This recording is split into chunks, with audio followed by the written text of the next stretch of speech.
Hero ఒక చిన్న బుడ్డోని ఎవరన్నా ఒకరిని తీసుకొచ్చి వాడి చేతికి కెమెరా ఇచ్చి వాడిని ఫొటోస్ తీయమని చెప్తుంటాడు అనమాట. ఎక్కడైనా చూపించుకోవాలి, లేదంటే ఇంట్లోనే చూపించుకోవాలి, నాకు వచ్చిన డాన్స్ తెలియాలి అన్న టైప్లో తను ట్రై చేస్తూ ఉంటే ఆ ప్రాసెస్లోనే టెంపుల్స్ దగ్గర కొంచెం రకరకాల భంగిమలన్నీ పెట్టడం కానీ, ముద్రలు పెట్టడం కానీ, ఫొటోస్ తీయడం కోసం ట్రై చేస్తుంటే వీడేమో పిచ్చి పిచ్చిగా తీసి వాటిని మొత్తం కామెడీ చేసి పారేస్తుంటాడు.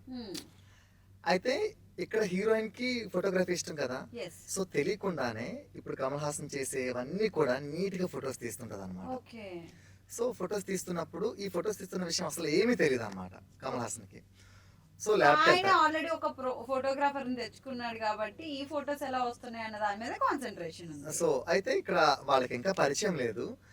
వీళ్ళు ఏంటంటే ల్యాబ్కి వెళ్తారు ఫొటోస్ కోసం. ల్యాబ్కి వెళ్తే ఫొటోస్ పాపం కమల్ హాసన్ తీసుకున్న ఫొటోస్ అని కమల్ హాసన్ తీయించుకున్న ఫొటోస్ ఎవరైతే వాడి ఒకరిని పెట్టుకున్నాడు వాడు తీసిన ఫొటోస్ అని చూస్తూ ఫీల్ అవుతుంటాడు అనమాట. ఏంటి ఒక్క ఫోటో కూడా సరిగా లేదే అన్నట్టుగా ఫీల్ అవుతుంటే అదే ల్యాబ్కి మళ్ళీ సేమ్ జయప్రద గారు ఆ ఫొటోస్ తీసుకోవడం కోసం అని వస్తారనమాట.